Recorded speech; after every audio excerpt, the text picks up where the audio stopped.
Bueno, hola, ¿qué tal, Huguito? ¿Cómo estás? Vamos a recibir con un aplauso, con un abrazo grande.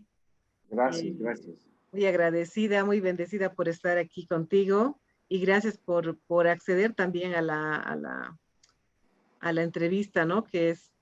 Para mí es algo especial porque justamente no muestra a la persona solamente como profesional, sino muestra a la persona como persona y es mucho más enriquecedor. Quisiera que con esta entrevista las personas puedan inspirarse, puedan ver al ser humano, puedan decir, si el Hugo lo ha logrado, yo puedo hacerlo, ¿no? Y eso es de que tú me inspiras. Entonces, me vas a contar qué fue lo que pasó el 18 de marzo del 57. Bueno, el 18 de marzo no tengo más recuerdos porque la verdad es que ese día nací y obviamente no tengo el talento de ir hasta tan al fondo en mis memorias. Nunca pude, pese a que traté, porque hay alguna ciencia, de la que te permite, ¿no? Ir un poco más allá de tus recuerdos, pero no, no es mi caso. Ujú. Mi, mi fecha de nacimiento es esa que tú dices. Eh, lo que sí conozco por antecedentes familiares es que mi familia vivía en Santa Cruz Ujú. en el año 56. Es decir, en ese periodo en el que yo fui gestado en Santa Cruz. Eran tiempos difíciles para el país porque habían revoluciones y post-revoluciones. Entonces no había trabajo, seguramente no era regular. Y mi papá había conseguido un contrato, un trabajo en Comibol nuevamente, porque ya antes había trabajado allá, y lo llaman para que se presente a trabajar en siglo XX Potosí. Entonces, yo estando en la barriga de mi mamá, después de, después de la Navidad y el Año Nuevo, que venía el año 57, nos mudamos o nos fuimos a vivir a Potosí, siglo XX. En esos tiempos, la carretera no era con la que es hoy, era una carretera muy complicada, se viajaba aproximadamente, por lo que narraba mi mamá, en aproximadamente entre 3 y 4 días. Ujú. Entonces había que hacer noche en varios pueblitos en la ruta y finalmente se llegaba a Cochabamba y de ahí se pasaba a las minas. Ujú. Más bien no nací en Eso, en el camino, camino. sí, pero sí, sí estuve bueno, nací en siglo XX, Potosí. Ujú. No, no tengo ningún recuerdo de esta ciudad debido a que eh, no va mi memoria. Mi ¿Tú memoria más antigua. qué edad tenías cuando se trasladan después a Cochabamba? Eh, Primero, la familia se muda después de que yo nací, estuvimos un par de años, seguramente en el siglo XX, se muda a vivir a Oruro. Ah, ya. En Oruro se vive, en la ciudad de Oruro se vive aproximadamente un año Ujú. o un poco más, y después a Cochabamba. Ujú. Francamente no sé qué año nos mudamos a Cochabamba, pero mi recuerdo más antiguo, donde yo tomo conciencia de mi existencia, Ujú. es cuando nace mi hermana menor, Muti, Ujú. el año 60-61. Ujú. Eh, entonces yo tendría 4 años aproximadamente. Y ese día fue interesante porque no solo conocí a mi hermana menor, sino conocí a mi hermano mayor, Johnny. Él vivía en Santa Cruz, era una persona que tenía aproximadamente en ese momento, creo que 19 o 20 años, Ujú. que me llevaba esa cantidad de años en la vida. Entonces conocí a Johnny y conocí a mi hermana Muti. Ujú. El Había mismo nacido día. mi hermana había nacido en una clínica moderna con todo el confort, que era la clínica Copacabana, que creo que quedaba en la calle Lanza. Ujú, En esa época creo que sigue y ahora es donde es el centro belga y no sé qué se llama ahora, ujú, pero sí era por ahí. Entonces, como tradición familiar, llevamos hierba mate ujú, con leche para que mi mamá pueda tener más leche según la ujú, tradición, o si no, hinojo hervido con leche. ujú, Pero ese es el recuerdo más antiguo que tengo. ujú. Qué lindo. Has conocido a tus dos hermanos el mismo día y llevando yerba mate con leche. Sí, Sí, es una tradición familiar. Sí, eso es algo que siempre ha marcado a la familia, ¿no? Y ya después, ya tú en Cochabamba ya se trasladan a una casa en el Prado, ¿sí? en realidad yo mis recuerdos ahí, desde esa sola que vivíamos en el Prado, compartíamos como familia de mi padre unas viviendas. Entonces teníamos un patio común con los primos hermanos, con los cuales yo he jugado casi toda mi infancia. Ujú, Además de que teníamos un gran canchón, teníamos la extensión de lo que era el Prado, y la gente que conoce Cochabamba, el Prado, siempre fue tradicional porque era un gran parque hasta el día de hoy. ujú, Pero en la época en que uno es niño, para nosotros era pues realmente una inmensidad de grande. Ya tenían pinos viejos en esa época, imagínate. ujú, Y por lo tanto, el sector de lo que era el pasto del parque era nuestra canchita de fútbol, era nuestro recreo. eh, los cordones de las veredas eran para nosotros estos jueguitos para jugar Dinky Toys. ujú, En esa época eran carísimos, no sé cuánto cuestan ahora, pero en esa época eran carísimos.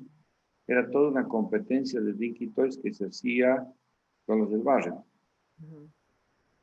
Y jugábamos todo lo que se podía jugar. Era una época como en alguno de estos leagues que manda, de la época en la que yo creo que ha sido muy linda, en la que uno aprende a jugar trompo, a hacer volar volantines, dependiendo de la época, a Ujú. jugar latitas aplastadas, porque más cerca a la Colón siempre habían bares, el bar El Prado y restaurantes, donde las tapacoronas, Ujú. las aplastaba y jugaba latitas. Ah, qué belleza. Esa maravilla es la que yo he vivido en mi infancia y, y la extensión del Prado siempre fue nuestro gran parque en el cual jugábamos de noche oculta oculta, piñas y dondinos, pelota quemada, y no solo participábamos de la edad nuestra, sino mi hermana mayor, que era Anita, Ujú, tendría 4 o 5 años más que yo. ujú, Entonces, esa juventud que es la que participaba también, jugaba igual que todo el mundo, pelota ujú. quemada y qué sé yo. Entonces, creo que ha sido una lindísima época eh, de la cual yo he vivido aproximadamente hasta mis 11 años, ¿no? En el Ah, qué Prado. belleza, qué belleza. Claro, y eso que tú dices es algo súper bonito porque, bueno, digamos que en las zonas más céntricas, como que eso que se fue como perdiendo, pero era tu gran barrio, tu gran patio, tenías amigos de todo tu barrio, ¿no? No era tan lleno de autos, pero ya después en los lugares más alejados también, digamos, en cierta forma hemos vivido eso, ¿no? Entonces, no sé hasta qué punto todavía en Bolivia hay esa opción, a no ser que sea un condominio, ¿no? Donde tú puedas jugar, puedas estar tranquilo de que no te va a pasar nada, ¿no? Y eso es algo súper bonito, ¿no? Es algo realmente que no tiene precio, como tú dices, ¿no? Eran otros tiempos. Definitivamente. Sí, definitivamente. No sé si se puede llamar o echarle la culpa al modernismo, pero el crecimiento urbano hace de que se pierda el concepto del barrio. El barrio es una extensión de tu familia, aunque uno no crea, Así es. porque esas personas hasta el día de hoy siguen siendo mis amigos. Y si no fue que uno sigue en contacto con ellos, por lo menos tiene, yo creo que los mejores recuerdos de su infancia en estos recuerdos de infancia es que también eh, yo fui por influencia de mis hermanos que estudiaban en el Colegio Alemán Santa María, fui al kinder del Colegio Santa María. Ujú, Para mí realmente fue una sorpresa muy linda porque además Yo tuve una infancia feliz. Eso es lo Ujú, maravilloso de mi vida. No tuve una infancia dura ni amarga. Eh, no fue con holgura económica, sino con, yo diría, con abundancia de felicidad.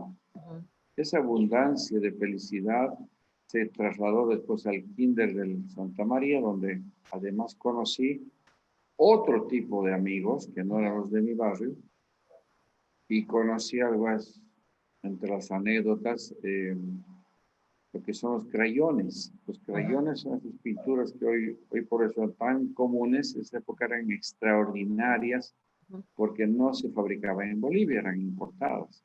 ujú, Otra cosa que conocí allá, estando en el Colegio Alemán Santa María, fue el juego de Rasti. Estas cosas que hoy por hoy se arman castillos de colores.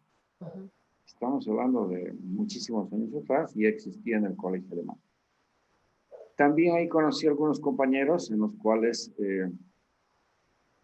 el kinder estaba separado del colegio por una rejita.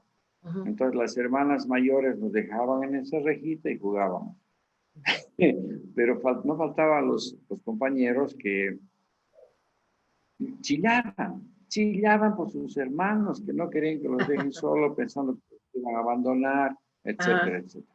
Y sus hermanas estaban en el curso de mis hermanas. Entonces, uno queda en su memoria con algunas personas, que no voy a decir su nombre por respeto, pero eran los llorones del curso, ¿no? Sí, sí, sí, me acuerdo muy bien y hasta ahora los tengo de amigos incluso, ¿no? Qué belleza. Eh, también, como era un kinder mixto, es que pude interceder o intercalar situación con el sexo femenino, que en esa Ujú, época es tu compañera obligada ujú. y en algún caso no era, digamos, muy agradable porque los hombrecitos a esa edad tenemos, no sé, cierta reacción con las mujeres. Ujú. Pero sí, sí me quedan recuerdos de esa época y todavía tengo amigas desde esa época de kinder. Alguna Wow, que otra que hoy por hoy mantengo algún contacto por internet. qué belleza. ¿Y tú has estado hasta qué curso en el colegio alemán? Solo un año kinder. Allá y después. De ahí me pasaron al colegio Merinol, Allá que al estaba menor. en Palacala. Fue un cambio interesante, nada traumático para mí, pero además es una etapa interesante porque además de que mi hermana mayor, Nena, Elena, me llevaba, el primer año me llevaba al colegio y me recogía.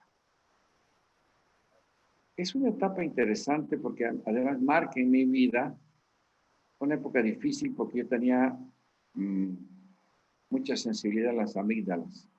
Ujú, Entonces yo me enfermaba de amigdalitis y mi trauma era las inyecciones.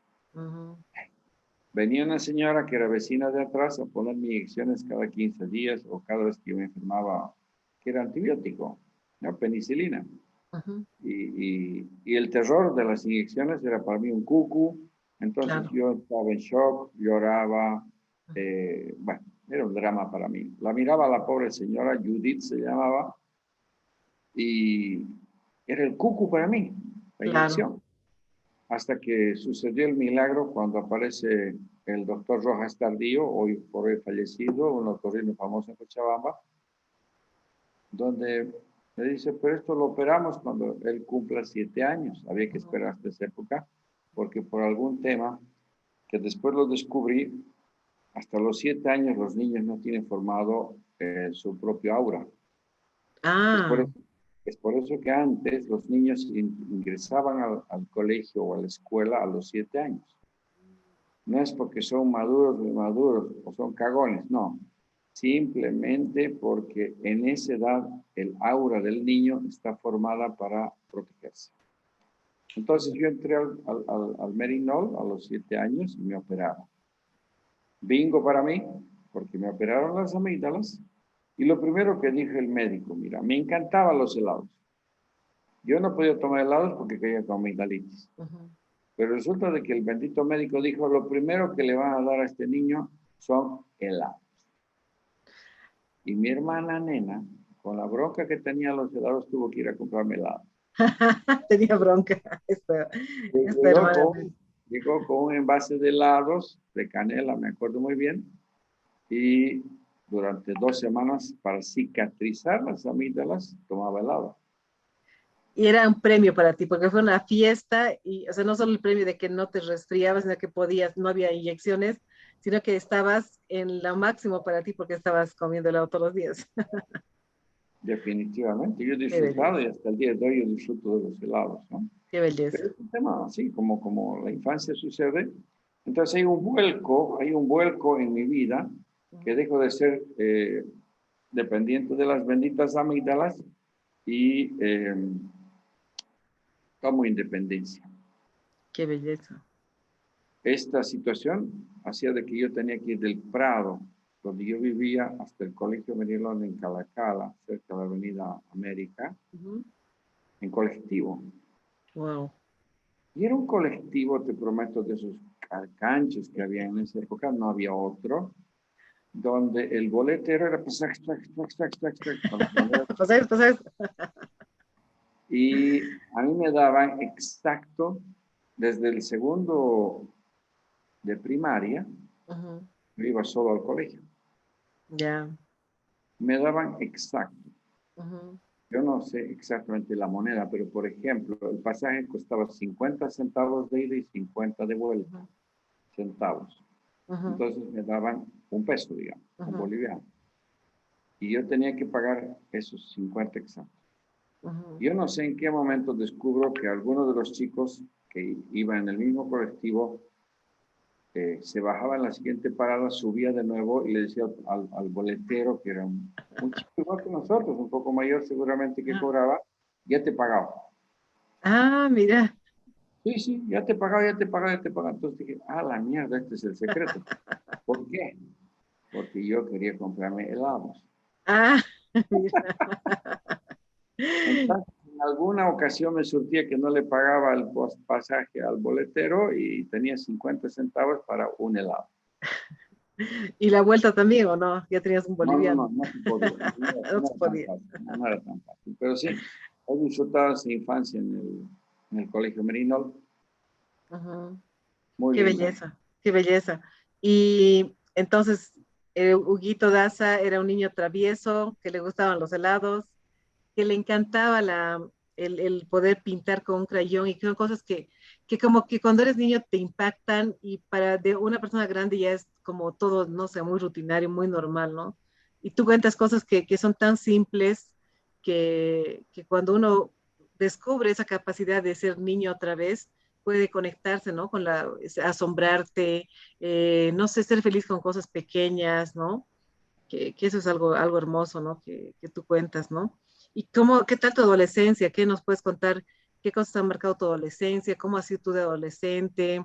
Ya Mira, seguramente te cambiaron también de colegio, ¿no?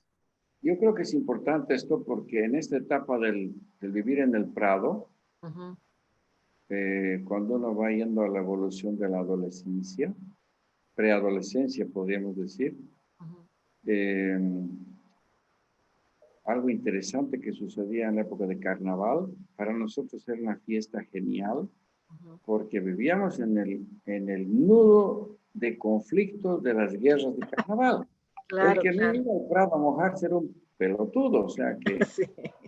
todo el mundo iba a mojarse a carnaval y era nuestra casa, entonces el agua estaba ahí, los que pasaban estaban ahí y los 3 días que duraba carnaval, porque siempre había unos 3 días antes y 3 días Ujú. después que duraba el carnaval, era una guerra de globos, seguíamos en vacaciones, hacía calor, medio calor todavía, y vivíamos una maravilla el carnaval.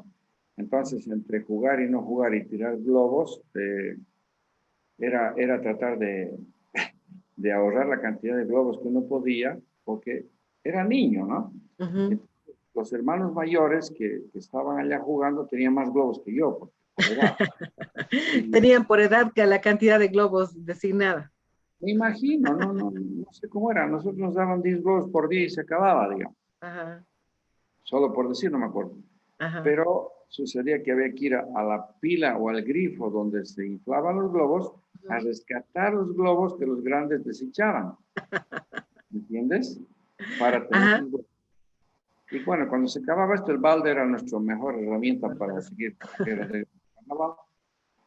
Y llega una hora en la tarde cuando estás congelado de frío en la que ya tu mamá te llama para tomar un té caliente o algo interesante. Pero ese proceso de la evolución del carnaval hace que tu barrio se extienda un poco más. Claro. Entre fulbito y juegos y qué sé yo, ya no son solamente los de tu vecino inmediato, sino de la cuadra próxima y la próxima cuadra. Entonces tengo amigos también de esa época, de varias cuadras a la redonda, ¿no? Y ahí es donde se formó para mí una de las comparsas más chiquititas que existían, pero pertenecían a la cuadra pasando el Simón Bolívar, más o menos, para que te ubiques. Ya, Se ya. formó una comparsa que se llamaba Happy Boys, de los cuales también tengo algunos amigos hasta el día de hoy. Ay, qué Y belleza. nosotros éramos de otro grupo. Entonces, no peleábamos, pero competíamos, ¿no? Quien tenía, no salía, quien, qué sé yo. Y de las cosas de la vida, en ese grupo, imagínate, entre los 10 años más o menos, que ya salíamos a carnavalear, había que buscarse una parejita, Pobre. no era tu corteja, digamos, ¿no? Claro. Pero tu pareja de carnaval. Ajá. Bueno, entonces en mi vida resulta algo anecdótico que en ese grupo estaba Ninon, que Wow. años después la Fue tu conocí esposa. en términos generales en ese grupo, imagínate. Ah, qué belleza, qué belleza. Tú has estado en el Merinol hasta lo que sería quinto de primaria, ¿sí? Más o menos, digamos, para pasar o sexto de ahí para pasar a San Agustín. Entré al colegio San Agustín, que ahí sí que también se produce un cambio, otra etapa en mi vida, porque es un colegio donde dejas de ser dependiente de tus papás. Y el primer día que entras al colegio te decían, aquí se acabó el papá y la mamá, tú te haces responsable de lo que vas a hacer. Y a veces uno no llega a captarlo a los 11 años, ¿no es cierto? Pero sin embargo, en la medida que van pasando los años, te das cuenta que realmente tú asumías la responsabilidad de lo que estabas haciendo. Claro. ¿Y cómo el San Agustín o tú decides entrar al concurso intercolegial de teatro? ¿El San Agustín te daba esa opción o tú decides hacerlo por tu iniciativa? ¿Cómo fue eso? No, sucede que el Colegio San Agustín había participado unos años antes en algún festival y así como no fomentaban el deporte, algún profesor interesado decidió fomentar la cultura. Ya. Pero la cultura extracolegial, es decir, no tenía nada que ver con el colegio, no te aumentaban un punto ni en literatura ni nada si hacías teatro, simplemente era una afición de los alumnos del colegio, pero como era un colegio de puro varones, teníamos que buscar un colegio que tenga mujeres. En este caso, eran las chicas del irlandés que estaba frente a nuestro colegio, es decir, cruzando el río Rocha, no era al frente, ¿no? Bastante más lejos, pero era interesante también porque de esa manera nos intercalábamos con el sexo femenino. Claro, Porque cuando realmente uno se cría entre varones es un cuartel, ¿no? Un claro. cuartel y uno queda metido allá. En cambio, cuando tienes una interacción con el sexo femenino, empiezas a mirar y a conocer el otro lado de la vida, ¿no? Ahí es que también hubo un cambio interesante porque logré en tercero medio, con una comedia, ganar el título al mejor actor en el intercolegial. Wow, qué Me belleza. entusiasmé tanto que el próximo año me metí de nuevo en el taller y gané de nuevo el premio al mejor actor. Qué lindo. Y me Felicidades. quedó la pasión por el teatro y bueno, es un despertar al arte en general, ¿no? Al tema del arte, porque en este colegio nos enseñaban desde muy jóvenes dibujo técnico. Ujú, Y desde un dibujo sencillo, lineal y plano, te daban hasta un proceso de perspectivas ujú. y Claro, se, como tú dices. y se intercalaba con una materia que era geometría del espacio. Ya. Entonces te abría un mundo eh, que hoy por hoy, ese mundo es el que te permite visualizar en tu cabeza un 3D, Mm, interesante. ¿no? Y llevabas las dos materias en el colegio. No, llevaba un montón de materias, pero las Claro, que eso es, marcó un iba. poco mi futuro fue esa porque Ujú. me abrió el mundo hacia la arquitectura. Qué belleza. Claro, yo te digo porque Entonces, eran relacionadas con la arquitectura, ¿no? en Y cuarto, tú en cuarto medio, paralelamente, sí, en dime, cuarto medio yo ya sabía lo que iba a estudiar. qué belleza. Ujú, Estudié arquitectura. ujú. Y tú, o sea, no has dejado el teatro, tú has hecho, has decidido hacer, no sabías que te ibas a dedicar a esto, bueno, en realidad tampoco nunca lo has dejado, sino que has hecho una vida paralela en las dos cosas, ¿no? O sea, cómo tú después decides continuar, o aparte de estudiar arquitectura, decides continuar con el teatro. No es tan continuado, te cuento, porque la carrera de arquitectura exige, creo que hasta el día de hoy, mucho tiempo al estudiante. Ujú.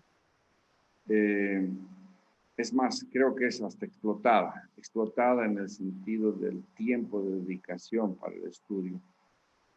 Eh, por un lado. Por otro lado, nos tocan épocas desde el colegio hasta que yo salgo, incluso profesional, épocas de golpes de Estado, Ya. donde eh, he vivido en esa adolescencia y esa medio madurez, voy a decirlo así, no sé si 8 o 10 presidentes en mi vida. Wow. En menos de 10 años he conocido más de 8 o 10 presidentes, porque se intercalaban cada 6 de agosto. Cada 6 de agosto había un golpe de Estado, ya sabíamos las marchas militares, etcétera, etcétera. Entonces, en ese periodo, que estuve estudiando en el colegio, en la época de Banzer, he salido en la época de Banzer, he entrado a la universidad, se produjo otro golpe de Estado. Y se cerraron las universidades, fui a estudiar temporalmente a la Argentina, Ah, mira vos, eso no sabía. el año 76, y en la Argentina también se produce un golpe de Estado. Wow. Y a todos los extranjeros nuevos nos votan de la Argentina, Fuera. nos votan. Vuelvo a Cochabamba y recién ingreso a San Simón dando examen de ingreso. Eh, los años de universidad, en todo lo que eran las materias de cálculo y toda esta cuestión de dibujos, no fue un problema porque yo había llevado ya estas materias en el colegio. Claro, ya estabas más adelantado, digamos, de cierta forma, ¿no? Sí, anecdóticamente, por ejemplo, eh, yo conocí a Ninon o establecí relación con Ninon el último año de colegio. Ah, mira. Yo quería estudiar, aparte del colegio, quería estudiar alemán. Ujú. Yo iba al colegio alemán Santa María a pasar clases Ya. en la tarde. Después del colegio tomaba una profesora. Y esta es una anécdota nada más. Mi profesora era una Schwester viejita, bien viejita. Ujú. Y me daba clases con mucha paciencia en la tarde.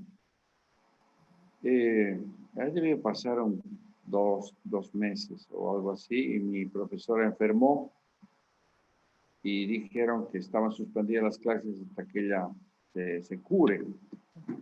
Pero lamentablemente mi profe no se curó y partió de este mundo. Ujú. Entonces ahí se acabó el alemán para mí. Decidí continuar con otra cuestión y quería estudiar francés. Me fui a la Alianza Francesa. Y en la vida no existen casualidades, ¿no es Así cierto? es. La vida marca por algún tema la ruta que uno tiene que seguir. Y fíjate cómo son las cosas. Yo me había inscrito en un horario de 6 a 7. Ujú. Y a la semana me avisan de que ese horario no se podía dar, entonces era de 7 a 8, digamos. Casualmente, Ninon se inscribió a la Alianza Francesa en ese curso de 7 a 8. Si hubiera sido mi horario normal, no lo hubiera No lo habías encontrado. conocido. Ujú. Entonces coincidió en esa clase que, entre comillas, empezamos a enamorar. Ujú. Muchas anécdotas de por medio, porque yo cuando iba al colegio, tengo un cuñado que es muy amigo, me recogía de mi casa, en cuarto medio, me acuerdo. Él pasaba a buscarme a mi casa desde su casa en un jeep que su papá le prestaba y pasábamos por una esquina en la que había una chica que me gustaba con uniforme del colegio alemán, de Ya, camarín. Y yo la miraba, una chica de pelo largo, lindísima. Y mi cuñado Richie me dice, esa chica para aquí y hace dedo hacia allá. ujú, Y nosotros íbamos hacia allá. ya, Pues jamás, obviamente, había que llevar a la chica. ajá, Bueno, esa es la chica que conocí en la Alianza Francesa. ujú. Es la misma chica, la Ni, Nidón. ni no. Ah, mira. Imagínate. ¿Y tú tenías cuántos años? Yo tenía 18 años. Wow, qué increíble, realmente. O sea, el amor de tu vida. Sí, definitivamente. A los 18 años conocí la pareja de mi vida y yo estaba todavía en colegio. Ninon ya había salido bachiller Ujú. y su mamá le dijo que no podía estar así haciendo nada, entonces pasaba clases de secretariado en un instituto canadiense Ujú. y en la tarde tenía que aprender un idioma, que no quería que sea alemán porque ella había pasado clases de alemán durante todo el tiempo del colegio y se fue a la Alianza Francesa. Ahí más o menos ya la cosa estaba más o menos consolidada y empezamos a enamorar desde esa edad. Qué increíble, increíble realmente. Y como tú dices, nada es casual, ¿no? Porque ya, eh, digamos, ya yendo has enamorado tú a tus 18 y te has casado, ¿a qué edad?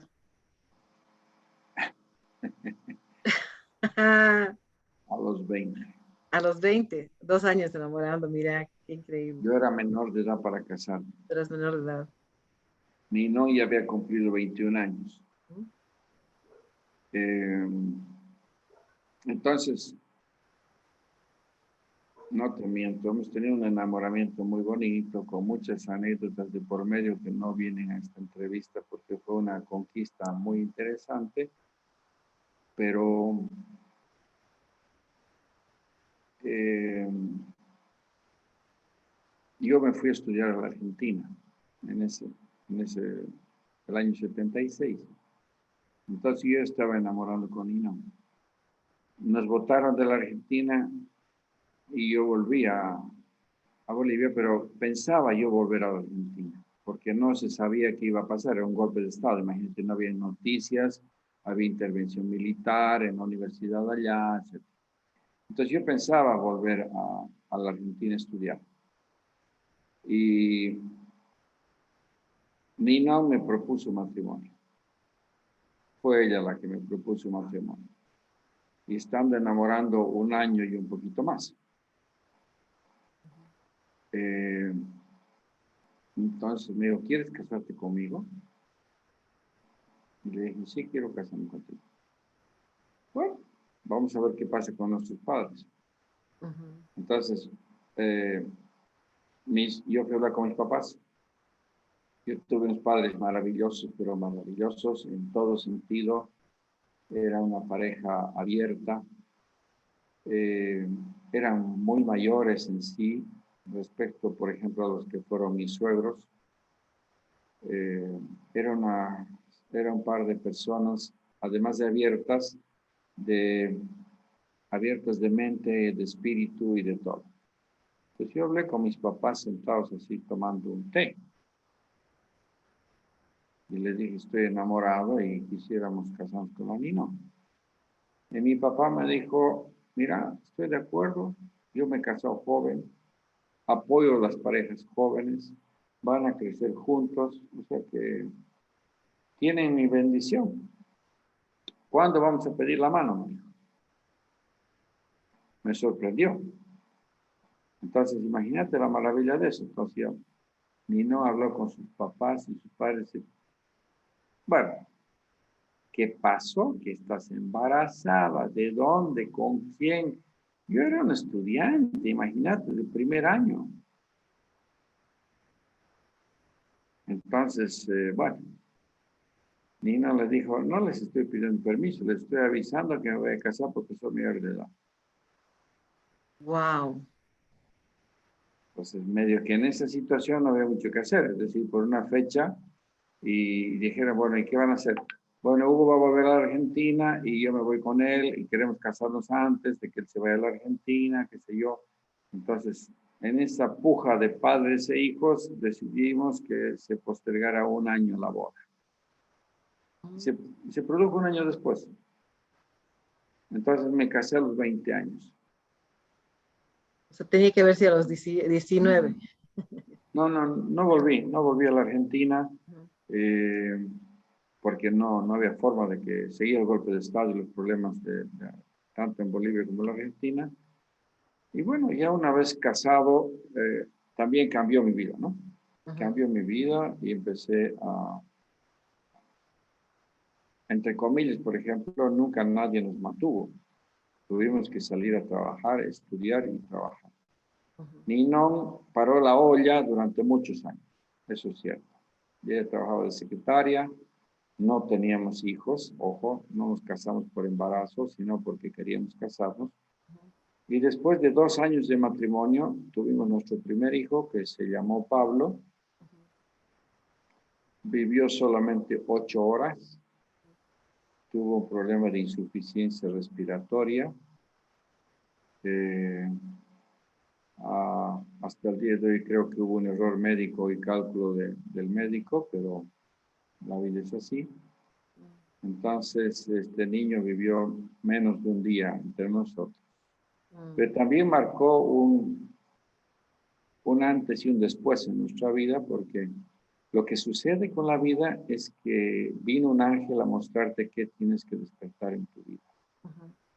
O te destruye como pareja, o te une más.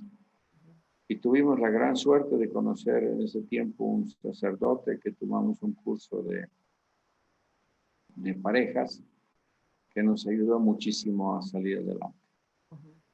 Y bueno, con ese dolor y con esa vida, seguimos adelante.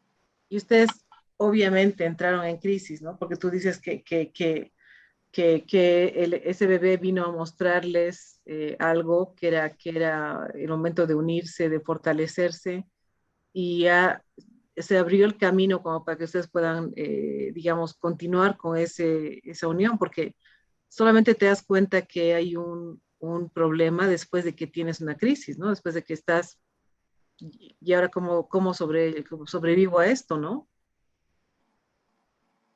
No, este dolor, Claudia, es mucho más grande que pensar que es una crisis. Mm, Y sobre todo para una mamá, más que para un papá. ujú, El que tu primer hijo, que es tu mayor sueño como madre, ujú, en el cual pones toda tu esperanza, mm, ni siquiera llegue a tus brazos porque fallece mm, desde la incubadora, mm, entonces no es solamente una situación mm, simple. No hemos perdido el colectivo, no, es una cosa muchísimo más grande. Es un dolor que perdura. Evidentemente, uno puede superar la situación, pero la experiencia queda. Y esa experiencia queda en cuanto, no es que te produce una crisis de pareja, te produce una crisis de vida. existencial. Mm, Existencial. Entonces, más allá de uno mismo, hay algo más, mm, pero algo mucho, mucho más grande. de la cual uno no toma conciencia. Simplemente uno no entiende esta situación. La va comprendiendo con los años. Bueno, al cabo de 2 años tuvimos nuestro segundo hijo, que se llama Bernardo. Entre esas cosas sucede lo que sucede, el temor de que vuelva a pasar lo que pasó con el primero, el de protegerlo, el de cuidarlo, etcétera, etcétera. Pero bueno, todo funcionó bien y hoy por hoy Bernardo es el hijo mayor que tenemos en la casa. 2 años después, exactamente, pero a pocos días de que nació Bernardo, nace Andrés. A muy poca diferencia de fechas. Nace Andrés y también existe una pequeña crisis de salud allá, pero sin embargo también la pudimos superar. Y bueno, en ese momento es que Andrés nace el 83 y decidimos mudarnos a Santa Cruz el 85. Cuando yo trabajaba en los inicios de lo que fue Tralala, que es otra etapa que marca nuestra vida porque es el inicio de una nueva forma de vida en la que, por eso tú preguntabas lo del teatro y eso yo volvía con el tema de las anécdotas. En la época en que yo estudiaba universidad, no hice teatro. Ya. Hice un par de obras de teatro, pero muy esporádicas porque la exigencia en el nivel de arquitectura era muy, muy duro, muy duro. Además que estabas casado y tenías 2 hijos, ¿sí? O sea, en medio de todo esto nacen tus hijos mientras estabas estudiando. Definitivamente. Imagínate, estábamos en una época tan dura como, además entre los golpes de Estado, porque intervenía la Universidad de los Militares, etcétera, etcétera. Hacíamos unas pequeñas obras de teatro entre hueco y hueco que nos permitía, y una obra que nos ayudó mucho en el tema de la anécdota, es que habíamos estado con la familia Travesí, del cual posteriormente se hizo Tralala. Nos invitaron a actuar en una obra que se llamaba Drácula. Ya. ¿Sabes qué? Fue tan ridículamente estúpido que ahora nos reímos, ¿no? Porque uno ensaya meses de meses una obra de teatro, ¿me entiendes? Para presentarse en el Teatro Channel. Ni siquiera era un festival de teatro, era una época de teatro en Cochabamba que se abrió muy linda, pero nos daban el teatro solamente un fin de semana. Wow. Como si el bendito teatro estaría ocupado todo el año redondo, pero no, te daban solo 3 días. Entonces habíamos ensayado meses la obra de teatro, con todo, con efectos especiales que en esa época no había. Conocimos un amigo que nos ayudó a hacer un murciélago de esponja que aleteaba y cruzaba toda la platea con hilos de nylon que eran casi invisibles. Otro amigo que nos ayudó con el tema del hielo seco que producía un humo especial sin que produzca combustión, que al final no funcionó muy bien. Y del anecdotario de esta bendita obra, con mi amigo y socio hasta el día de hoy, Ernesto Ferrante, que también actuaba, teníamos una pequeña empresita de serigrafía. La Ya. serigrafía, para el que no sabe, son estas cosas que uno imprime poleras, banderines y afiches. Él era muy hábil y sigue siendo muy hábil con las manos y los diseños. Diseñó un lindo afiche para Drácula.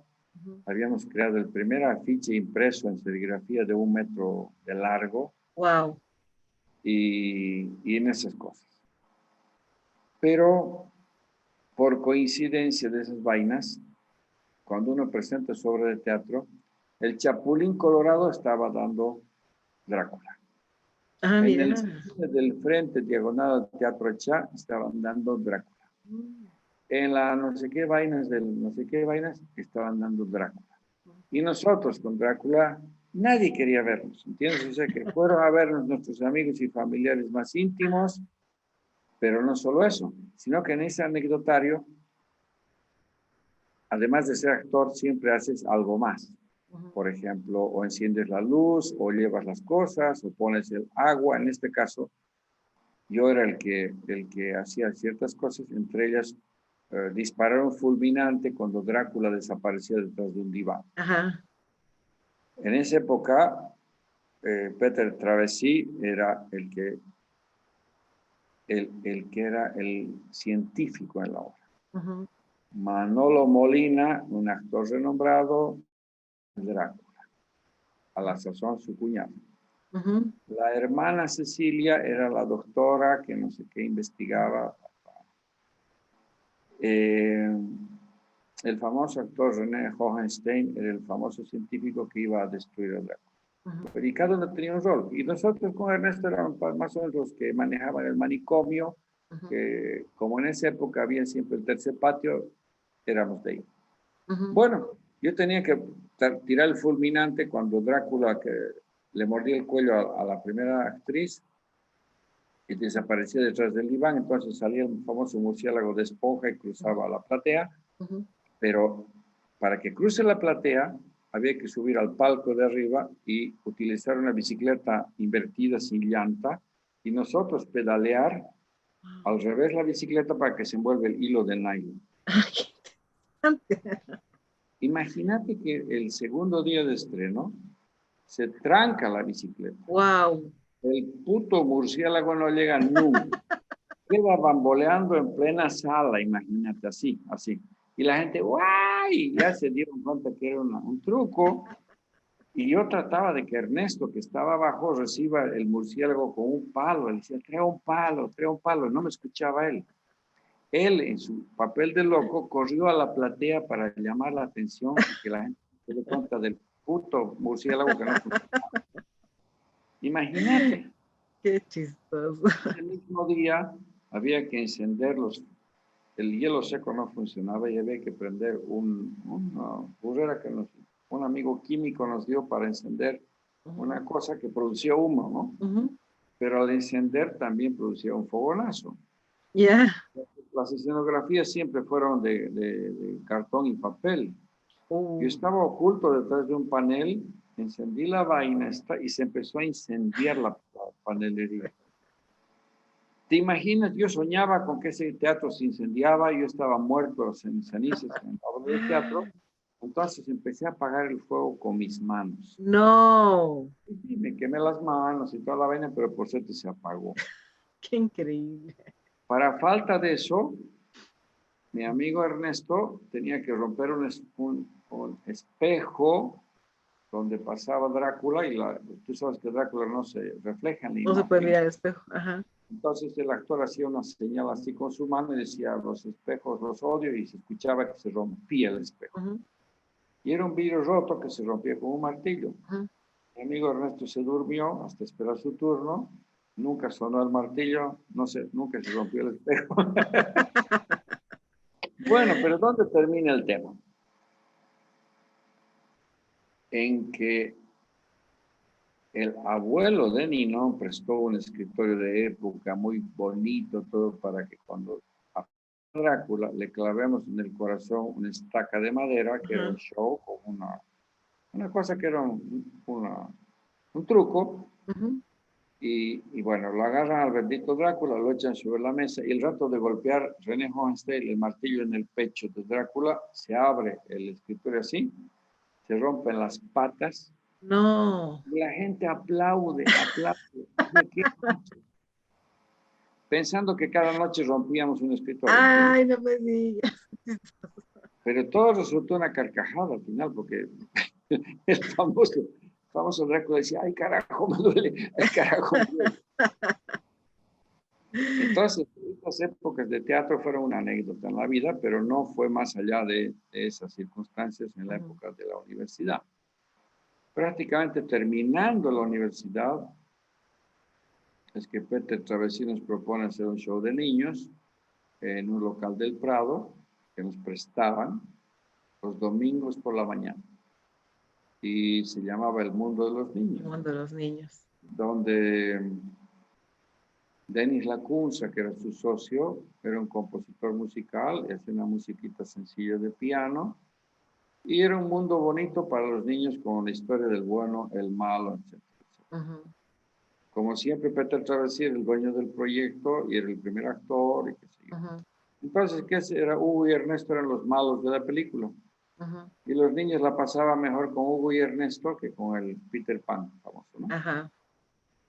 Y los papás la pasaban tan bien, dice, ¿por qué no hacen esto de noche para los papás? Y ahí surge la idea de hacer Tralala, en donde nos convocan para el teatro, decidimos meterle al proyecto, pedimos ser socios, nos negaron la sociedad, dijeron que tal vez más adelante, que más allá, y creo que duró un par de años nuestra situación en Tralala. Al cabo de todo ese tiempo, no nos hicieron socios, queríamos ser socios, la vanidad en el arte es muy grande, el ego también es muy grande y nos creíamos insustituibles. A tal punto que le dije a Ernesto, nos vamos, nos retiramos. Se va a morir Tralala. Bueno, nos retiramos pensando que Tralala iba a morir, mentira. A los pocos meses se estrenaron el mejor espectáculo sin nosotros y Tralala siguió viviendo hasta hace poco tiempo. No sé, Claro. Pero esa es la vanidad de los actores. Otra buena lección en la vida. Y es en ese interín que dejamos de hacer teatro, nos dedicamos un poco más a la profesión, a la arquitectura, terminar la carrera, y vino la idea de hacer otro show. Primero en Cochabamba, que gracias a Dios no se dieron las condiciones porque no encontramos el terreno, no encontramos los inversionistas, y tuvimos la buena suerte de que yo tenía un hermano acá y otro socio, y nos plantearon hacer la sociedad en Santa Cruz. Y ahí nace Chaplin Show el 85 en Santa Cruz. Ya van 36 años. Y ahora, a mí lo que me admira de todo esto es, o sea, la capacidad que tienen ustedes de salir de su zona de confort, que estaba en Cochabamba, porque pueden decir, ya nunca más hacemos teatro y ya no va más, y lanzarse en Santa Cruz sobre la nada, no sé, o sea, el hecho de dejar todo, ¿no? Es como dicen, tú quemas los barcos cuando decides emigrar, y era así, ¿no? O sea, ya con una visión distinta, una idea distinta, pero también con un riesgo muy jodido porque tú ya estabas igual con tus dos hijos, ya estabas con cierta estabilidad tal vez familiar, no sé, y no, o sea, eso es lo que a mí me admira, ¿no? Yo quisiera que nos cuentes qué es lo que tú pensabas y sentías ese momento de lanzarte en Santa Cruz y de la nada. Mira, yo creo que en todo esto influyen o confluyen, digamos, muchos aspectos, que en su momento no los toma en cuenta. No es que uno que analiza todos los riesgos, no es así. Teníamos un plan de hacer el show de Chaplin en Cochabamba, porque vivíamos allá, nuestra familia vivía allá. Pero Cochabamba tiene sus particularidades. Se pone complicado. Un grupo de empresarios nos dijo, el único grupo que va a vivir en Cochabamba se llama Tralala, y el que le haga competencia lo vamos a cerrar. Wow. Gran apoyo que nos dieron otros amigos Claro. en un cóctel, me acuerdo. Y fue como la campanita que te dice, la ruta no es por acá. Entre otras cosas, como te digo, que no había ni terrenos para comprar, ni para alquilar. Bien, entonces viene la campanita y nos dicen, vámonos a Santa Cruz. No te miento, fui a mi casa y le dije a Nino, sabes que hemos pensado irnos a Santa Cruz. Y ella me dijo, mañana mismo hacemos maletas. Wow. Sin pensarlo dos veces. Mañana mismo hacemos maletas y nos va. A la semana estábamos en Santa Cruz. Yo vine con un proyecto hecho, yo lo guardo el proyecto en una mesa de dibujo, a lápiz, un anteproyecto. Llegamos a Santa Cruz un mes de mayo del 85. A los 10 días ya teníamos comprado el terreno en Santa Cruz. Los empresarios nos abrieron un mapa gigante y nos dijeron, elíjanse el lote que quieran. Wow. Me pagan en 10 años. ¿De verdad? Sin intereses. Sí, Wow. sin intereses. Cómprense el manzano entero. No puedo creer. Hasta el día de hoy yo digo, cuando uno es yesca, cuando no tiene plata, $100 es una fortuna. Así es. En ese momento teníamos prácticamente nada de capital. Teníamos 2 socios inversionistas que tenían un pequeño capital. Pero sin embargo, ese día, en mayo, se abren las puertas en Santa Cruz en todos sentidos. Vuelvo a Cochabamba y les digo, ya tenemos un terreno pactado, comprado a tantos plazos de años. Hice el proyecto que te comento a lápiz. Vine con el anteproyecto para que lo aprobaran acá. Y en junio estábamos empezando a construir Chaplin Shop. Y esta época de junio, julio y agosto, lo hemos construido local en 3 meses. Venían surazos, mucho frío. Aún así hemos trabajado bajo carpa, con todas las inclemencias del tiempo. Y cuando teníamos el local levantado a cerca de 1 metro de altura de paredes, aparece una persona, un jeep, y dice, ¿qué están construyendo acá? Le explico yo y me dice, me da su tarjeta y dice, visíteme, yo quiero conversar. Bueno, con esa tarjeta de visita fuimos a visitar, que era el gerente de la empresa cervecera Ducal. Ya, qué increíble. Y fuimos pues a la reunión y nuestra única referencia de explicar qué hacíamos, que se llama Chaplin Show, era Tralala. Claro. Y le dijimos, ¿usted conoce Tralala? No, dijo, no conozco.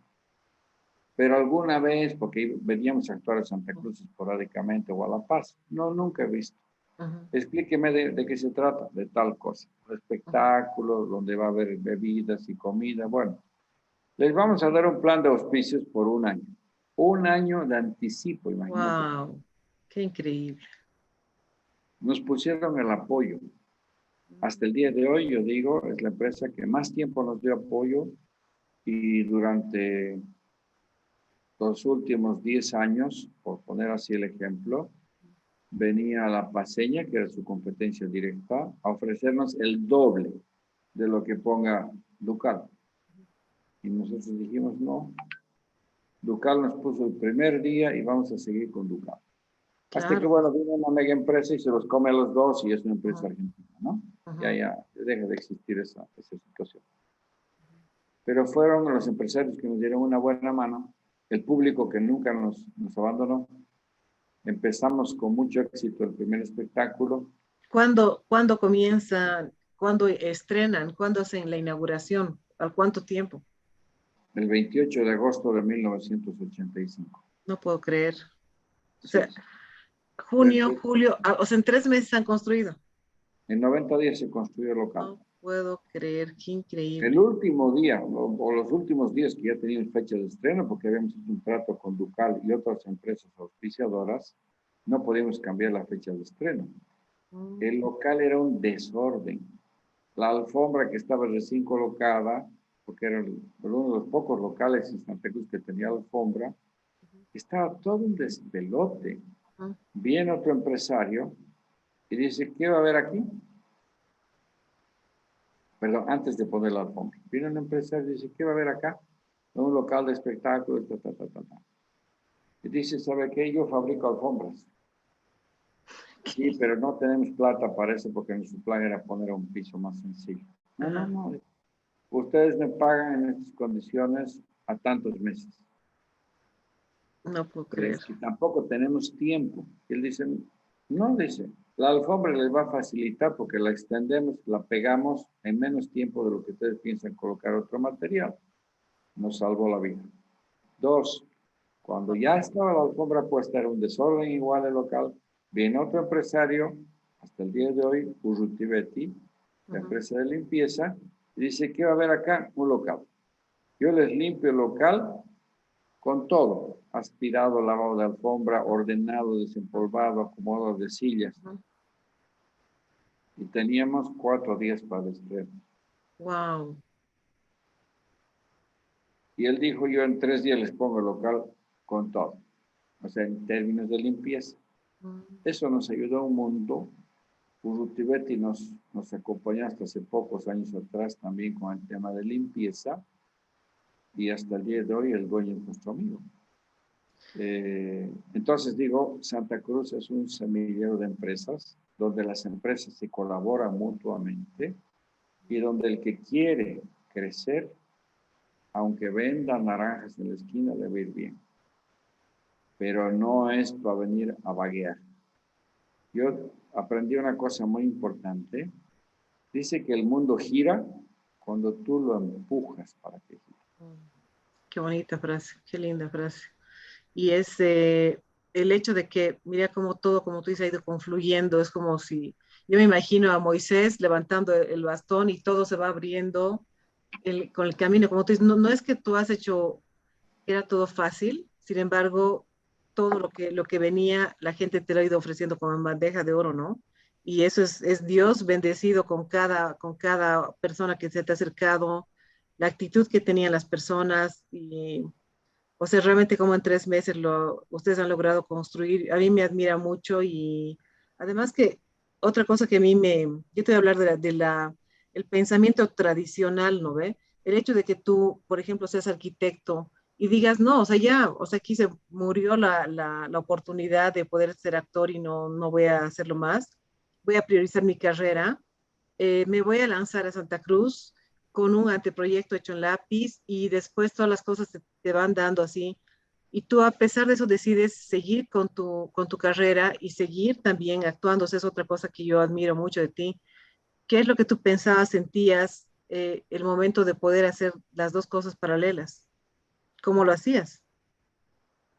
Es que tampoco es tan sencillo, ¿no? Es decir, cada cosa tiene su tiempo. Eh, el hecho de que tengas apoyo de las empresas, de los empresarios y todo, no son gratuitas, hay que pagarlas. Ujú. Habíamos acudido a un crédito del Banco Nacional, hasta el día de hoy tengo marcado el papel del primer crédito que pagamos, etcétera, ¿no? Es un dinero que también se paga con esfuerzo. Segundo, había una cosa que es anecdótica, pero era nuestro inicio de Chaplin es post-UDP. Es decir, en la época de la UDP, donde una hiperinflación similar a la que ahora tiene la Argentina, no te miento, la persona que atendía boletería ponía en saquillos la plata, Wow. porque no es que ganabas un montón, Claro. sino que 10 entradas en la moneda que existía eran paquetes así de billete con una pita amarrada. Ya no Wow. contabas, no contabas. Lo meábamos, lo meas. ¿Entiendes? No. Eran cheques de gerencia que imprimía el banco o Banco Central. Eran billetes impresos en un papel bond Ya. más o menos duro. Mm, Entonces eran billetes sin valor, mm, en los cuales teníamos que agarrar toda esa plata y buscar dónde nos cambien dólares para pagar el crédito que debíamos. ya. O sea, no es un tema sencillo. Había que trabajar mucho más horas de las que uno piensa, porque uno no solamente hace el show como tal, sino tiene que administrar, tiene que publicitar, tiene que seguir inventando. Hoy en día un show para nosotros dura aproximadamente 5 meses. Ese es su tiempo debido del show. Bien. Aquella época duraba de 3 a 4 semanas. Ya. O sea, cada mes había Cada que mes. parir un show. Estábamos metiendo un mercado que no existía, Claro. educando a un público que no es que sea malcriado, sino que no era consumidor de espectáculo. Anecdóticamente no había bailarinas, aunque no creas. Íbamos a buscar chicas que quieran más o menos hacer un cuerpo coreográfico sencillo a los gimnasios. ¿Y sabes cómo miraban las señoras de los gimnasios? Como cafillos. Claro. Entonces, ¿qué les pasa? Pero queremos chicas para bailar. Oiga, pero esto no es un loquero. No es un loquero. Que alguien entienda lo que era un show. No había pues un video para mostrar, ¿entiendes? Claro. Entonces fue muy difícil. Tuvimos que traer un par de bailarines de Cochabamba, un coreógrafo de Cochabamba, que hasta el día de hoy vive acá. Pero fue ir construyendo escuelas, no solo de teatro, sino de cultura, de danza, de educación, de puntualidad, todo. El barrio en el que nos hemos quedado como Chaplin era el límite de la ciudad. Santa Cruz acababa en el tercer anillo externo. Y había un par de cuadras más. Y había una cadena que nos dividía con el río Piraí. O sea, hasta ahí se acababa la ciudad y empezaba el monte. Entonces, no estamos hablando de una situación que todo se da por bendición y divina providencia. Simplemente, ¿cuál es el motivo del éxito? Uno es creer en lo que haces, tener fe en lo que haces, porque además te gusta lo que haces. Eso no es que no tengas desánimos, ni desalientos, ni nada. Hay momentos difíciles, en términos de sociedad, en términos de relación, en términos de todo. Hubieron y seguirán habiendo problemas. Hubieron problemas económicos N. Hubieron ciclos de deudas N. Estamos hablando de 36 años de historia. Pero lo que he concluido es que el éxito no se trata del dinero. No. El éxito es cómo logras superar tus dificultades. Cómo llevas adelante tus dificultades. Ese es el éxito. Y en tu caso, la idea es que tú, por todo lo que tenías que pagar y lo que significaba el mantener la empresa de Chaplin, tú seguías trabajando como arquitecto. O sea, eso es lo que tú me quieres contar, que te ayudaba a poder también pagar tus deudas y poder vivir como con tu familia, sostener a tu familia. Sí, definitivamente, porque Chaplin, como empresa, nunca te daba el total del ingreso que uno necesita para vivir en su casa. Todos los que estábamos en Chaplin teníamos otra actividad paralela. Entonces, yo tenía que seguir siendo arquitectura, mi socio Ernesto hacía diseño gráfico, el otro señor hacía una cosa de prensa, y cada uno tenía sus cosas secundarias. Entonces, había un trabajo de día y de noche. Exactamente. He llegado a tener que hacer 4 trabajos al mismo tiempo. Wow. He sido docente universitario, he sido actor de Chaplin, he sido arquitecto y durante muchos años he sido gerente financiero de Chaplin. Es decir, no trabajo tiempo completo. Habían días que dormíamos 4 o 5 horas. Claro, Porque no daba. claro, No daba. O sea, el show, a qué hora acababa todo, o sea, que no era solo el show, sino que era, digamos, no sé, terminar de acomodar todo, me imagino. ¿A qué hora tú terminabas de actuar o de irte de Chaplin a tu casa? depende del caso, pero aproximadamente a la 1 de la mañana. Y eso eran 3 días a la semana, por lo menos, ¿sí? Eso era 3 días a la semana cuando había show. Ujú. Pero además los otros restos del día, yo era docente. Tenía que corregir exámenes, preparar materia, y como cualquier docente era a tiempo completo. Quiero decir, de mi dedicación en ese tema. Entonces, mis horas de día eran dedicarle a la arquitectura como profesión y construcción de proyectos. Era manejar la parte financiera y números de la empresa durante unas horas al día, posiblemente mediodía. Y lo que me quedaba de noche era trabajar en mi mesa de dibujo en mi casa para hacer los proyectos de noche.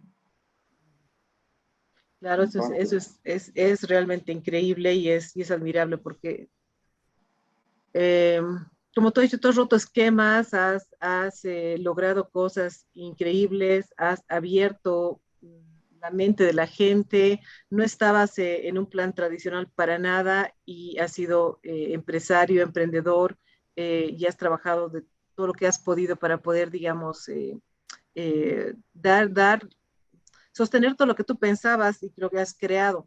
¿En qué momento tú te sientes estable y como que ya puedo respirar, ya sé que he logrado, no sé, esto que yo quería y ahora ya estoy, no sé, más tranquilo o has dejado, digamos, más trabajos?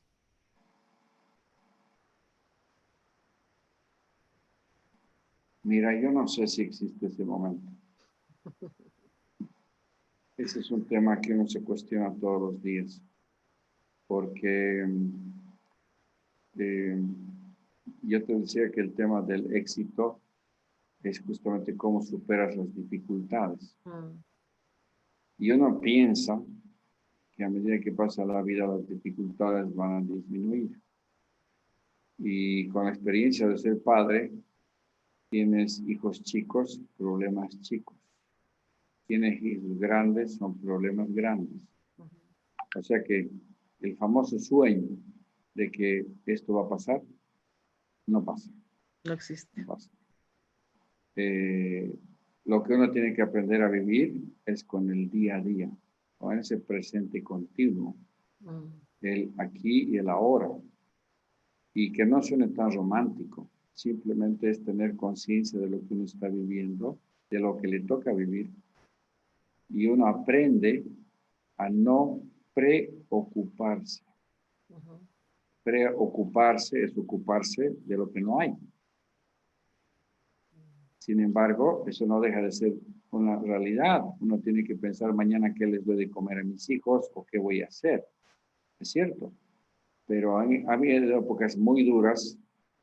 El año, estoy hablando del 85 con Chaplin, cerca del año 2000, una crisis muy dura en Bolivia. No había trabajo para nadie. Como arquitecto, quedó un dicho de que el que tenía trabajo como arquitecto no lo llamaba al colega y les decía, oye, dame trabajo para que te pongas zócalos. O sea, Ya, una minucia en la construcción. claro. Entonces uno tenía que inventarse trabajo de alguna manera, inventarse un trabajo, ser creativo con todo esto, en los cuales yo he hecho no solo un proyecto, he hecho muchos proyectos, y de los muchos proyectos inventados, por ejemplo, un teatro al aire libre para Santa Cruz. Ujú. Santa Cruz no tiene un teatro al aire libre, no tiene un lugar donde la gente pueda hacer su teatro en algún parque, etc. Entonces hice un proyecto en la margen del río Piraí, cuando el cuarto anillo no existía. Había una gran área verde donde hasta ahora se va a la zona a tomar cafecito en la orilla del río Piraí, pero toda esta zona era un monte. Y me puse a investigar, hice un levantamiento topográfico, todo por mi cuenta. Y presenté a la alcaldía un proyecto para hacer un parque grande, pero Ajá. entre los que había que poner un motivo Ujú. donde la alcaldía esté interesada en hacer algo y donde no haya el avasallamiento de tierras de la margen del río Piraí, que hasta el día de hoy es una preocupación. No te miento que han pasado 4 gestiones de alcaldes. En las 4 gestiones lo han puesto en el PAO, significa el presupuesto, o POA, no sé, Wow. presupuesto operativo anual o algo así. 4, firmado por 4 diferentes gestiones de alcalde. Hasta el día de hoy, Santa Cruz no tiene teatro. Qué increíble. Y No. ese teatro sigue archivado en la memoria, hasta con una ordenanza para que se realice, etcétera, etcétera, pero es parte de lo que uno va haciendo como arquitecto en la preocupación ya de la ciudad que vives. Ujú, Uno vive la ciudad que vive y participa de ella. ujú, claro. El involucrarse en sus problemas y buscarles soluciones es una obligación como ciudadano. Ujú. Sí, realmente, bueno, y yo te voy a contar lo que me acuerdo de ti. Bueno, sí me acuerdo del teatro, me acuerdo que había uno que eran 3 burros y un bayuno. Me acuerdo porque me impresionó y era muy niña, muy pequeña cuando fue lo de Drácula. Ya soñaba con Drácula, por si acaso. Y otra cosa que a mí me encanta, y eso me encantaría que lo comentes, porque no es normal la familia que teníamos, ¿no? Eh, por ejemplo, una de las cosas que más me gustaba eran las reuniones familiares, era el poder jugar gallinita ciega en familia y poder incluir los adultos a los niños, porque esa es otra cosa que no pasaba, ¿no? O sea, uno, digamos, no sé, ya los niños que no molesten, que no estorben. Entonces, me gustaría que nos comentes qué es lo que pasaba en esta familia de especial que no pasaba en las demás familias. Eh, ¿Qué nos puedes contar de la familia tan linda? Mire, yo creo que el tema pasa que no es que, a ver, ¿cómo te explicaría? No es, por ejemplo, que pase en otra familia, simplemente que nos juntábamos como familia ocasionalmente en Cochabamba para visitar la familia. Es decir, eh, mitad de la familia vive en Santa Cruz, la otra mitad en Cochabamba. Pero habían épocas donde, por ejemplo, la Semana Santa era más larga, era Ujú, desde el jueves. Entonces, no se permitían hacer espectáculos, por ejemplo, en fin de ujú, semana de Semana Santa. O sea que Chaplin no habría por ujú. motivos religiosos. Hoy por hoy ya el único día que no hay actividad por religiosidad es el viernes y además existe la selección de los que creen o no creen en esta Claro. religión. Pero bueno, en esa época eran semanas un poquito más holgadas para visitar la familia. O el fin de año, cuando hay Navidad y Navidad. Año Nuevo. Ujú, Entonces las ocasiones eran coincidentemente que podamos viajar parte de la familia de Santa Cruz a Cochabamba. Esta casa mágica en la que nos hemos formado y educado muchos años era una casa elástica, donde normalmente vivían mis papás, una hermana, una sobrina y bueno, qué sé yo. Pero cuando llegábamos, éramos un ya. ejército, ¿no? Cada uno llegaba con sus 4 hijos o sus 3 hijos y se armaban colchones en el living, en el comedor, donde sea, y se compartía tanto, tenía solo 2 baños, pero esa mesa, alguien ya lo dijo, es una mesa elástica donde cabíamos 4, 8, 2, 12, 14, o se comía por turnos, Ujú. pero se compartía la mesa y, y sin mayor lujo, simplemente era lo que uno consumía en esa mesa era amor. Así Eran es. diálogos que no acababan nunca, nos quedábamos trasnochando, conversando. Pero así como conversábamos, jugábamos. Volvíamos a los juegos de nuestra infancia, que era jugar una de las cosas, gallinita ciega, por ejemplo, Ujú. en la cual uno se tapa los ojos y va pescando al que no está allá. ¿Cuál es la magia? Que los niños, en esa época ustedes eran niños, el juego permitía que participen porque no había mayor torpeza, no había mayor restricción, como sucede a veces en el juego. Hoy por hoy es muy difícil, por ejemplo, pensar que una familia se reúne a jugar Nintendo, ¿me entiendes? Porque no da. Los viejos Claro. no estamos para jugar tecnología, solo son 2 aparatos con los que juegan y el resto de la familia estaría hueveándose mirando una pantalla. En cambio, al revés, cuando tienes juegos donde la gente participa, es cuando todos se integran, viejos y jóvenes, intermedios. Y mi mamá, que era una persona muy mayor, se divertía porque veía la situación de que quería apoyar al más débil en sus familias, indicándole dónde estaba. Ajá. Y como sucedían esos juegos, sucedían juegos de mesa y anécdotas y paseos, esos paseos interesantes fuera de Cochabamba a comer y a acampar. Hicimos un año nuevo, me acuerdo, con casi toda la familia.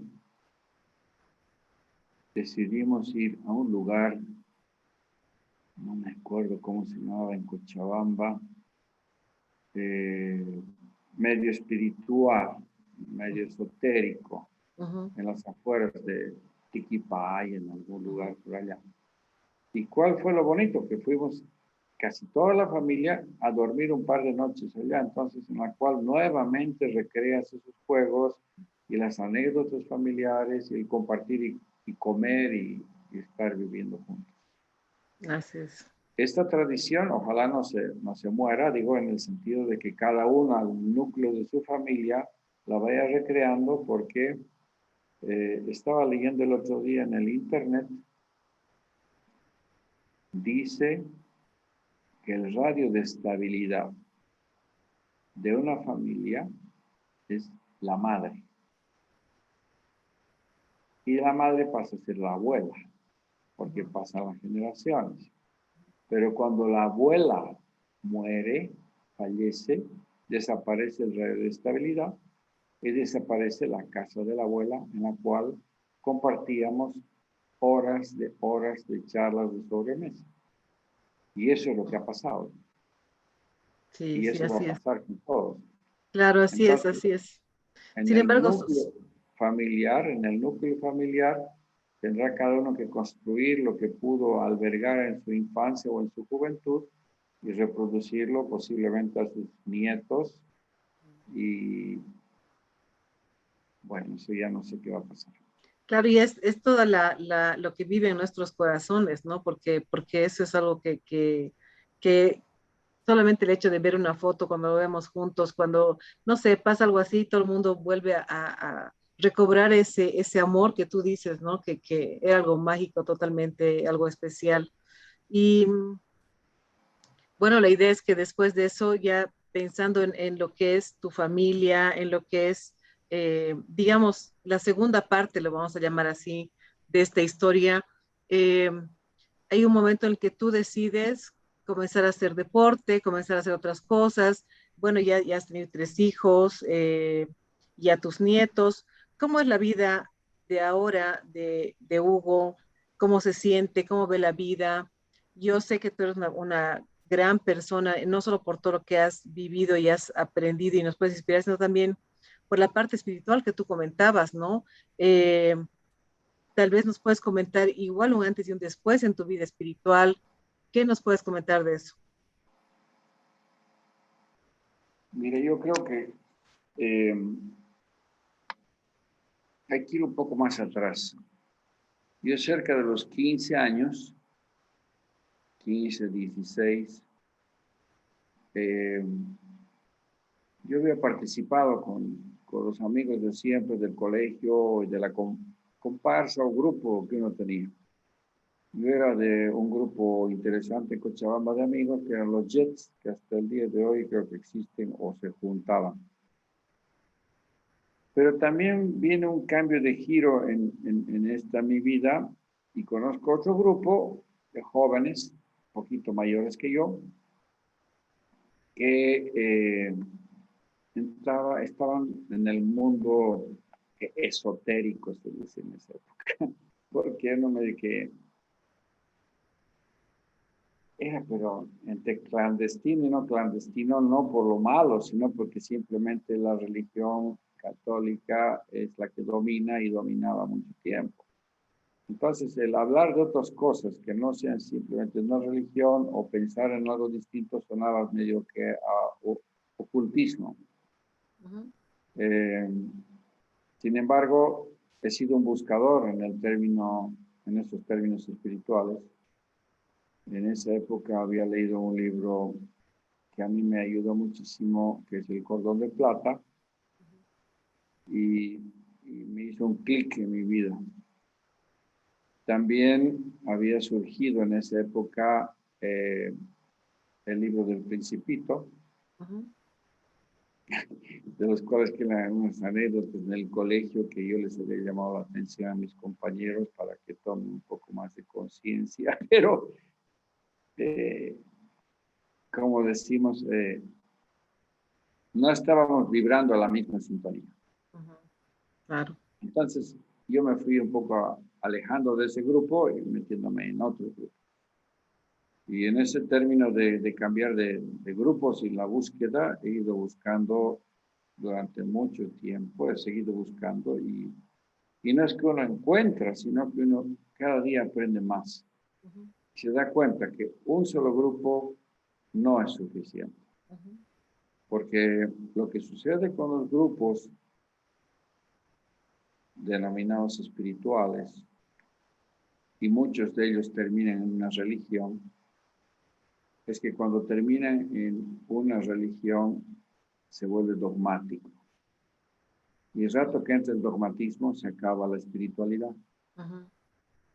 Si no están de acuerdo conmigo, no me interesa, pero eso es lo que yo creo. Claro. Entonces, en esta búsqueda permanente, el trabajo espiritual es el día a día y, y uno no para de procesar y de caminar en esta situación. Tampoco es un avanzar permanente, es un avanzar y retroceder. Avanzar y retroceder. ¿Cuándo? Uno no sabe.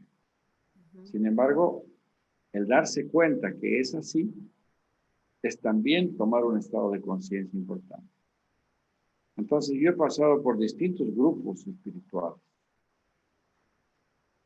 entre unos metidos con la religión, que fue un soporte muy bueno en su momento, pero que también es como cuando uno dice, ya pasé esta clase de pilotaje y de ser piloto de avioneta voy a pasar a ser otro tipo de piloto. Ujú. También uno llega a la conclusión de que también individualmente uno puede seguir desarrollando su parte espiritual. ¿Y de qué se trata? Simplemente de tener conciencia. Y el tener conciencia no es solamente un decir, sino es un hacer. El, el vivir el presente permanentemente es no dejar que tu ego te mueva, porque el ego lo que hace es acudir al pasado, que es lo que conoce. El ego todo el día te habla, es la mente. La mente es la loca de la casa. Es la que te dice, ay, pero ¿qué va a pasar acá? Ay, mira tal cosa. Y desde un comentario tan simple como el de ser, por ejemplo, observador, pero más allá de ser observador, no se vuelve juzgador. Desde decir, ay, qué feo su peinado, ay, qué fea su chompa, o lo que tú quieras, y estás juzgando. Así es. El tomar conciencia permanente de esa situación en que definir quién es la que maneja tu cabeza, si es la mente la que está hablando o eres pues tu ser interior el que está hablando. Ujú. Y cuando tú tomas un poquito de conciencia, día a día, 1 minuto, 5 minutos, 2 minutos, es que uno empieza a avanzar en ese campo de la expansión de la conciencia. Ujú. Eh, no es sencillo, no tiene una receta, por si acaso. He pasado por distintos grupos de meditación y técnicas de meditación y no existe una mágica, no existe. Uno tiene que ir experimentando con su propio ser. Ese experimentar con su propio ser es el que uno tiene que encontrar sus avances y sus retrocesos. Los retrocesos no son pérdida, los retrocesos son experiencia.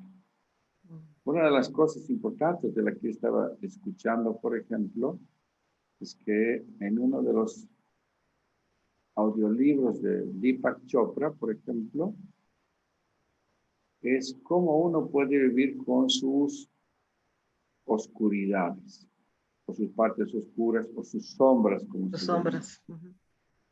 Entonces, las sombras son distintas personalidades que uno tiene en la vida y que posiblemente uno ha tenido que construirlas para enfrentar el mundo. Uno tiene que construir una personalidad de serio, o qué sé yo, de ser un amargado, o de ser demasiado rígido, o tal vez de ser simplemente una persona que cede en todo cuando uno no quiere ceder. Entonces uno tiene que aprender también a decir no en su momento. Claro. Pero esas etapas de oscuridad no desaparecen, simplemente uno tiene que conocerlas y tiene que ponerlas en evidencia y tiene que saber que existen, porque si no se vuelve una olla de presión. Esa olla de presión algún momento estalla y se traduce en términos psicológicos en muchas frustraciones, en momentos en el que el ser humano no entendió qué pasó y cómo llegó a ese punto. Ese punto en el tema de la depresión, en el tema de hasta ponerse en una situación de suicidio, claro, o simplemente no saber qué a uno le está pasando, o darse cuenta también de que uno le echa la culpa a todo el mundo sin darse cuenta que el culpable es uno mismo. Entonces creo que es un proceso de aprender, conocerse interiormente. Gracias. Yo por eso te he elegido para mi entrevista, porque yo no estoy buscando personas que hablen de teoría, sino estoy buscando personas que están hablando de su vida e inspiran con su vida. Y eso es lo que quería mostrar. Creo que sí hemos logrado este objetivo, a pesar de las dificultades con las grabaciones y las cosas. Te quiero agradecer. Quiero desearte que Dios te bendiga infinitamente. Ya sabes que eres un gran maestro para mí. Eres un ser de luz y tu vida es una gran inspiración para mí como tu sobrina, pero principalmente eres un maestro de vida y quiero agradecerte por eso y que Dios te bendiga. Gracias, te mando un beso gigante, un abrazo gigante. Muchas gracias, muchas gracias. Le has dado un chispazo a mi ego, pero de lo que se trata es eso, de seguir para adelante y creer firmemente en lo que uno hace y seguir tus sueños. Un beso. Gracias, igualmente. Besito. Voy a finalizar la grabación.